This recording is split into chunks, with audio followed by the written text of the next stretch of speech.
საღამო მშვიდობის ჩამოკარგება და ძვირფასება. მოდი განვიხილოთ ასეთი თემა, რა უნდა იცოდეთ თქვენს ჩაფიქრებულ პიროვნებაზე, ხო? რა უნდა იცოდეთ მასზე.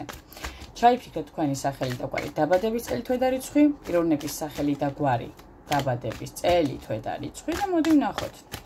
თემა, რა უნდა იცოდეთ მასზე. რა უნდა იცოდეთ თქვენს მიერ ჩაფიქრებულ პიროვნებაზე, ხო? რა უნდა იცოდეთ მასზე. რა ის არ მინდა არკანებს არ ვიტყვი რა ჩამოვარდა, რა დაგვივარდა, რისთვის, რანაირად, თუ ამოვა გაშლაში, ისე იგი ესე იყო საჭირო. ხტუნავთ, რა გინდა, რაღაც სპერტები არკანებსა თუ ახტუნავებს. ნეტარის თქმა უნდა. ან მე არ ვიცია, ასე ვთქვათ, აჩეხვა დასტის. ან რაღაცას აშკარად გველაპარაკება ჩვენი დასტა. რა უნდა იცოდეთ მასზე. ჩაიფიქრეთ და დავიწყეთ. რა უნდა იცოდეთ თქვენს მიერ ჩაფიქრებულ პიროვნებაზე.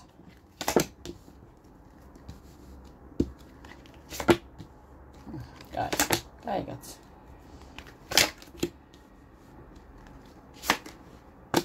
კარგი.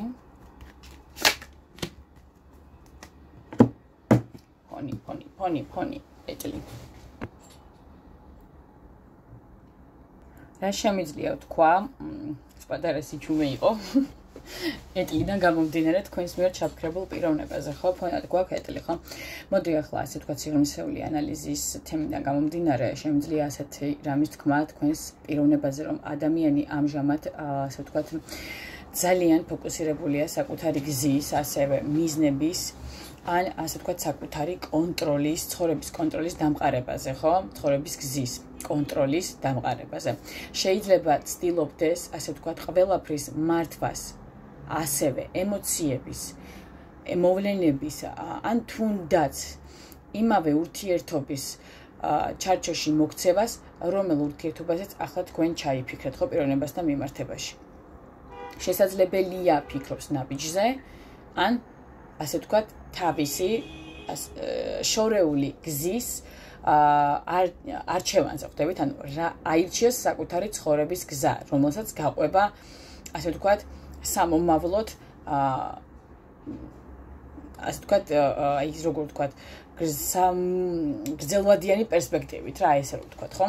4-იანი კვერთხების შემდეგი არკანი, კვერთხების მეფე, აი ეს ტრიო და თასების დედოფალი. აი ეს ტრიო.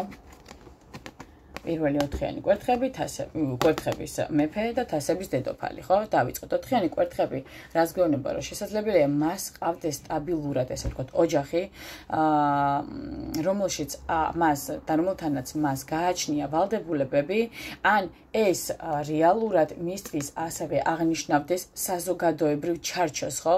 რაც აფერხებს მას თავისუფლად მოქმედებაში თქვენთან მიმართებაში. ეს არკანი ხშირად მიგვითითებს ოჯახურ კავშირზე ან სოციალურ სტაბილურობაზე, ხო? ამ არკანზე გვაქვს საუბარი 4-იან კვერთხებზე. კვერთხების მეფეზე რა შემიძლია თქვა, ხო? რეალურად არის თქვენი პიროვნების, ასე ვთქვათ, სიგნიფიკატორი და არის ძალიან, ასე ვთქვათ, ფიცხი ხასიათის, ცეცხლოვანი, ძლიერი ნებისყოფის მქონე პიროვნება. ასევე გეტყვი, რომ არის ენერგიული, მოქმედებისკენ მიდრეკილი პიროვნება, რომელსაც ერთ ადგილას, ასე ვთქვათ, გაჩერება არ შეუძლია, სულ მოძრაობაში უნდა იყოს, სულ და ფაქტობრივად ეტლი და ასე ვთქვათ, ფონი რაც მაგ და კვერთხების მეფე მიგვითითებს იმაზე, რომ პიროვნება ვერ ჩერდება, ანუ ერთ ადგილზე დიდი ხანი, ხო, რაღაცნაირად სულ უნდა, აი წინ და სიარული, თუნდაც ცხოვრების, თუნდაც აი ყველა ცხოვრების ასპექტში, ხო? მაგრამ ამავდროულად, აი როგორ ვთქვათ, ხო? პიროვნება როგორც ასეთი არის ლიდერი და სურს იყოს სიტუაციის მაკონტროლებელი. ხვდებით, ანუ ყველაფერს რომ აკონტროლებდეს. თასების დედოფალი რეალურად რას გვეუბნება, ხო, რომ პიროვნებაში არის ემოციური სიღრმე და მგრძნობელობა თქვენთან მიმართებაში, თუმცა შესაძლოა ამ ასე ვთქვათ, აი ამ ხარის გარეთ აი როგორც ასეთი, ხო, აი თქვენი თქვენთან მიმართებაში, რასაც თქვენთან გზობს, ხო, აი ამის გამოაშკარავება და აი თქვა გამოვლინება ძალიან, ასე ვთქვათ, უჭირს. რატო უჭირს, ხო? პიროვნება როგორც ასეთი, თითქოს აი ესეთი ვიბრაციები მომდის, რომ გრძნობები აქვს თქვენთან მიმართებაში, მაგრამ იშვიათად ასე ვთქვათ ავლენს მათ თქვენთან, ხო? ეს არკანი ასევე შეიძლება აღნიშნავდეს თასების დედოფალი, ხო? კონკრეტულ ქალს მის ცხოვრებაში, მაგალითად, პარტნიორს, მეუღლეს, ან ვინმეს, ვისთანაც დაკავშირებულია სენტიმენტალურად.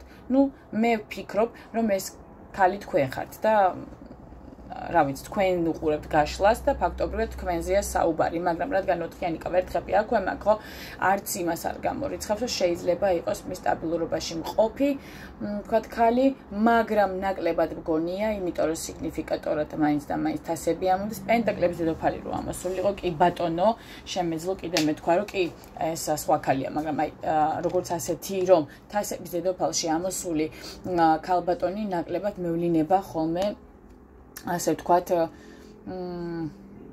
უფრო საყვარელი ქალის პოზიციაში გვევლება ეს არკანი, ესე რომ ვთქვათ, კულტურულად რო ვთქვა, ხო? კვერთხების ტუზი, შემდეგი ასე ვთქვათ, განლაგება და ხუთიანი თასები. ხო, უყურეთ, კვერთხების ტუზიდან გამომდინარე პიროვნებას კვლავ აქვს გრძნობები, ვნებები და ასე ვთქვათ, ძლიერი იმპულსებით თქვენკენ მომართული, ხო? რაღაცნაირად უნდა თქვენთან ნაბიჯების გადმოდგმა, ამ ურთიერთობის თუნდაც ხელახლა გაღვივება, ან თუ ახალი ურთიერთობა თითქოს რაღაცნაირად იცით რა არის, მგონია რომ შესაძლოა დაახლოებით 1-დან 2 თვემდე ურთიერთობაზე მაგაქვს საუბარი, ან უბრალოდ ურთიერთობაზე, რომელსაც შეუძლია სათავე აიღოს თავიდან და დაიწყოს ახლიდან, ხო? ანუ ეს როგორც ასეთი არკანი კვერთხების ტუზი რას წარმოადგენს, ხო? თქოს ნებების აფეთქებას, ხო? სურვილს, მოქმედებას, ფიზიკურ მიზიდულობას, ხო? თქვენთან მიმართებაში. ხუთიანი თასები კი მიგვითითებს რაზე, რომ ნანობს რაღაცას შეიძლება წარსულში მიღებული გადაწყვეტილება თქვენთან მიმართებაში, დაკარგულ შანსებს თქვენთან მიმართებაში, ან იმას, რომ ვერ გითხრათ თავისი გზნობები ვერ გამოავლინა თქვენთან თავისი ეს, ვთქვათ, გულის ნადები, რაც გზნობს, რასაც განიცდის, ხო? რეალურად ის ფოკუსირებულია ამავე დროს, ხო? რაღაცა დანაკარგზე, დაკარგულზე და ვერ ხედავს იმ შესაძლებლობას, რაც ჯერ კიდევ არსებობს, ასე ვთქვათ, მასთან წინ, ხო, მის ცხოვრებაში, რასაც შეიძლება ასე ვთქვათ, რეალიზება შეიძლება მოახდინოს, ხო? სიძლიერის არკანიდან გამომდინარე შემიძლია ასეთი რაღაც თქვა, რომ ეს არკანი გვიჩვენებს, რომ მას სჭირდება საკუთარ ინსტინქტებზე კონტროლის დამყარება რეალურად, ხო? შინაგანად ებრძვის საკუთარ თავს, რა თქმა უნდა, ამ არკანიდან გამომდინარე თვითონაც არკანი გვევს შეხედეთ, როგორ მდგომარეობა თითქოს ეს თავის აჭრდილია და ებრძვის საკუთარ და ხო ხდებით, შინაგან ომებშია და ებრძვის საკუთარ, ასე ვთქვათ, თავს. ერთ მხარეს არის გზნობები, რომელსაც ასე ვთქვათ, განიცდის და მეორე მხარეს არის კონტროლი ამ გზნობების, რომელთან გამკლავებაც ამ პიროვნებას საკმაოდ უჭირს, ხო? ასევე თქვენ შესაძლოა იყოთ ის პიროვნება, ვინც მას, ასე ვთქვათ, ამშვიდებს, აწნარებს და თუნდაც აქედან გამომდინარე შემიძლია ვთქვა, რომ ცოტა არ იყოს პიროვნების რაღაცნაირად ველურ მხარეს ხედავთ, ხო, თან კვერთხებში გვიწის პიროვნება, ხო, რაღაცნაირად ისეთი იყოს და თქვენ შეგეძლოთ და დაგემშვიდებინათ მისი აი შინაგანი ველური გამხეცებული მხარე, ხო, ერთ-ერთი ვისაც შეძლო მის დაემშვიდებინათ თქვენ ახართ, ხო? რა უნდა იცოდეთ მასზე ამ არკანებიდან გამომდინარე, ესე რომ ვთქვათ, ხო? პიროვნება არის ძალიან ძლიერი ხასიათის ადამიანი, რომელსაც უყვარს ყოველფრის კონტროლი, სიტუაციის კონტროლი, ადამიანების კონტროლი და ინიციატივის ხელში აღება, ხო, ლიდერია, როგორც ასეთი მოწოდებით, ხო, მას ცხოვრებაში სავარაუდოდ ყავს სტაბილური, პიროვნება, შეიძლება იყოს სტაბილური კავშირი, ოჯახი, რომელიც, ასე ვთქვათ, მას ზღუდავს და უქმნის ჩარჩოებს თქვენთან ურთიერთობაში, რეალურად, ხო? თქვენს მიმართ აქვს დარჩენილი, ასე ვთქვათ, ნებები და სევდები, შესაძლებელია ნანობს, რომ რაღაც ვერ მოახერხა თქვენთან მიმართებაში, ანუ შეეძლო და ვერ გააკეთა და დაკარგად, არის ემოციურად დახშული, მაგრამ აი ესე ვთქვათ, სიღრმისეულად საკმაოდ მგრძნობიარე, ანუ ეს შინაგანად პიროვნება და მაშინ მიმდინარეობს შინაგანი ბრძოლები სურვილსა და ვალდებულებებს შორის. ფაქტია ამ არკანებიდან გამომდინარე, ის ცალსახარი და ამას წყალი არ გაუვა, ხო? ვაი, დედიკო. ხო და კიდე რას ვიტყოდი, ხო? მასზე მოქმედებს როგორიც და გონება და სოციალური ასე თქვა სტრუქტურები უფრო მეტად ვიდრე გრძნობები. ანუ ხვდებით რის თქმა მინდა რომ ძალიან დიდ გავლენას ახდენს მასზე ასე თქვა სოციუმი და ასე თქვა ვერ ავლენს ამ თავის გრძნობებს არ აძლევა შესაძლებლობა თუნდაც თქვენს მიმართ გრძნობები გამოავლინოს, მაგრამ როგორც ასეთი რო გრძნობები რო გამქრალიყოს თქვენთან მიმართებაში, ასეთი რამე არ ჩანს პირიქით თქვენთან მიმართებაში გრძნობები ამ პიროვნებას გააჩნია.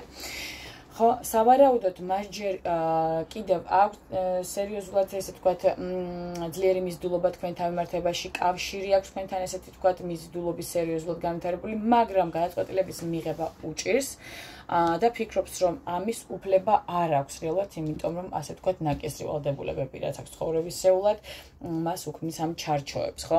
აი რაღაცნაირად ესეთი რაღაც ამოდის ამ გაშლაში, რომ აი ეს უნდა იცოდეთ თქვენს ჩაფიქრებულ პიროვნებაზე, დღესდღეობით რა ხდება მის თავს. სულ ეს იყო ჩემო ძვირფასებო და კარგებო, დაგემშვიდობებით, შვიდობიან საღამოს, ღამეს და საერთოდ შვიდობიან ცხოვრებას გისურვებთ. გეცხოვროთ ლაღად, ლამაზად, ბედნიერად, სიხარულით, სიყვარულით და ჯანმრთელად, რაც მთავარია. კარგად ბრძანდებოდეთ.